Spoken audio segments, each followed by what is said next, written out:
Bom dia, alunos do segundo ano. Hoje nós vamos voltar à nossa apostila, mas só que na apostila de português, tá bom? E em aulas passadas nós já estávamos vendo sintagmas. E agora eu vou fazer uma recordaçãozinha com vocês para nós darmos prosseguimento à nossa matéria. E aí também quero dizer que eu espero que esteja tudo bem com vocês, tá? Olha só.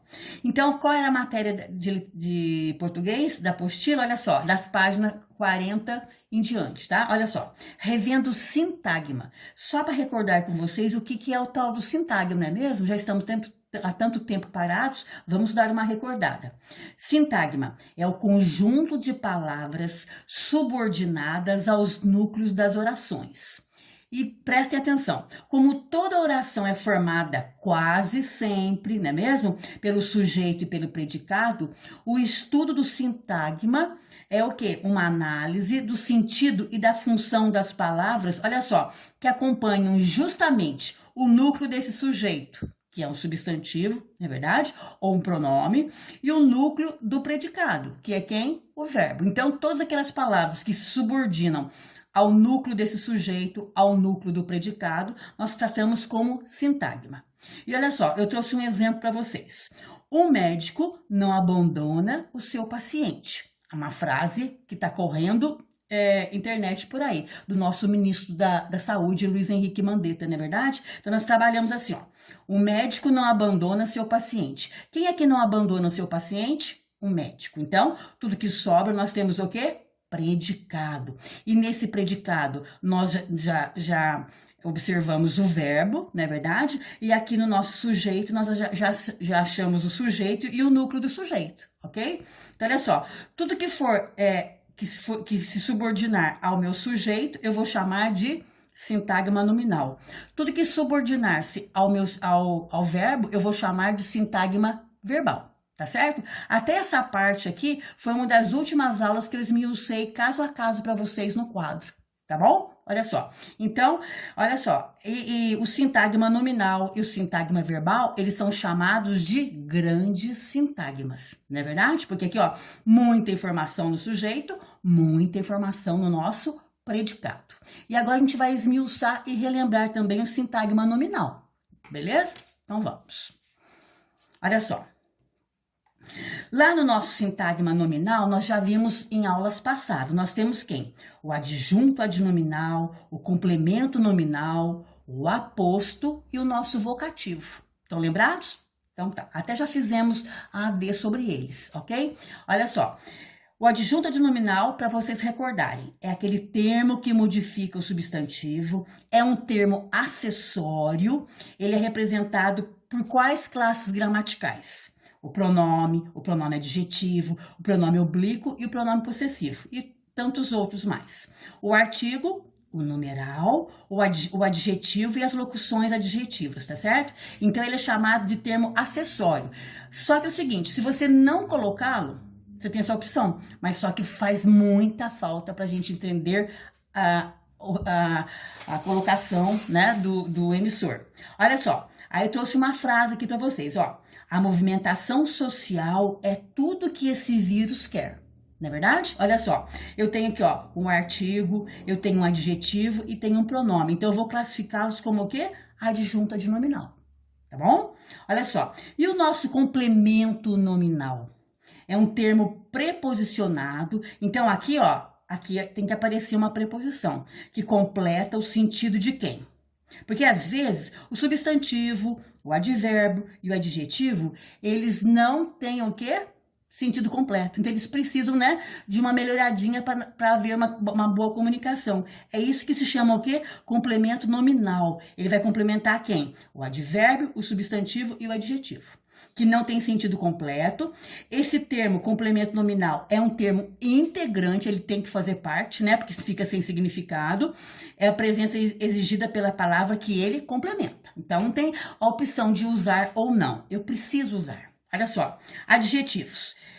Fiel a quem? A quem que você é fiel? Ao seu partido, a Deus, né? Você é fiel à sua família, você é fiel a seus preceitos, tá bom? Olha só. E no substantivo abstrato, você tem sede do quê? De justiça, né? E advérbios, A gente está onde? Longe de casa, longe de tudo, né? Tá bom? Então, olha só, de casa, de justiça, de Deus é complemento nominal de um advérbio, de um substantivo e de um adjetivo. Ok? Recordaram-se? Então tá. Olha só, e no aposto? O aposto é aquele termo que anexa à minha oração uma informação que esclarece, resume, enumera ou explica. Outro termo substantivo, tá bom? Ele vem separado do termo por vírgula, ele pode vir separado por travessão, ele pode vir separado por 2 pontos, exceto aquele aposto especificativo, não é verdade? Olha só, rua direita, não é verdade? Olha só. E pode também ser retirado da frase sem prejudicar a estrutura da oração, tá bom? Olha só, é um termo acessório, mas faz muita diferença um acessório, não faz? Então, olha só, infectado, o Boris Johnson. Quem que é o Boris Johnson, né, gente? Olha só, aí eu vou lá e vou explicar pro meu interlocutor. É o primeiro-ministro inglês, que piora e é internado em UTI. Não ficou legal? É frase de internet também, de telejornais. E o vocativo? O vocativo é um termo independente, tá bom? Ele não faz parte dos 2 grandes sintagmas, não é verdade? O verbal e o nominal. Ele compõe a oração e serve para chamar, para invocar, para interpelar um ouvinte real ou imaginário, ou hipotético, se você preferir assim. E se relaciona à segunda pessoa do discurso, representando, porque essa segunda pessoa do discurso é representada por um substantivo ou por um pronome, não é verdade? Olha só, ele vem separado por vírgula. Olha só, cidadãos, fiquem em casa.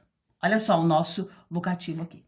Ok? É o que a mídia pede e para nossa segurança e para nossa saúde. Cidadãos, fiquem em casa.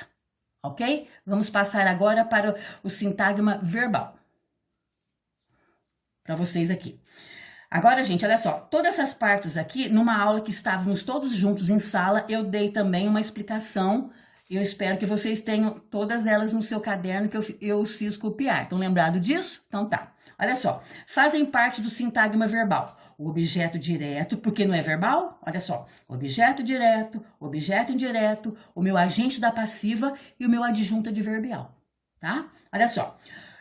Logicamente, gente, que objeto direto e objeto indireto já lembra rapidão a classe gramatical verbo, não é mesmo? Olha só, objeto direto é um termo que é não preposicionado, que complementa o sentido de um verbo transitivo direto, não é verdade? Se ele é objeto direto, o meu verbo tem que ser verbo transitivo direto.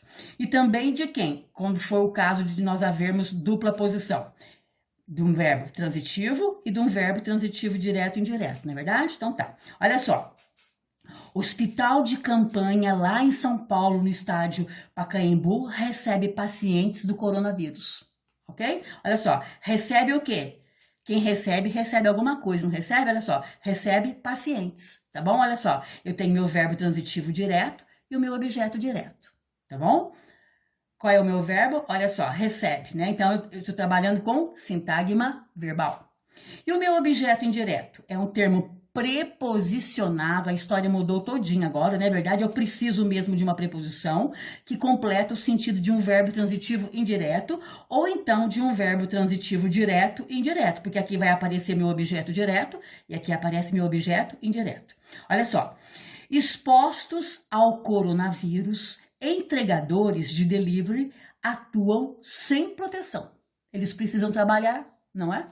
Mas precisam pensar também na saúde deles também, né, gente? Olha só. Então, expostos ao coronavírus, entregadores de delivery atuam sem preposição. Atuam de que jeito? Sem proteção. Olha só, o sem é preposição.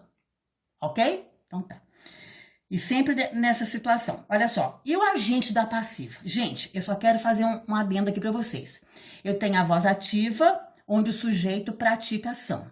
Eu tenho a voz passiva, onde o sujeito recebe a ação. E eu tenho a minha voz reflexiva, onde o sujeito pratica e recebe a ação, não é verdade? Olha só. Então aqui eu tenho agente da passiva. Olha só.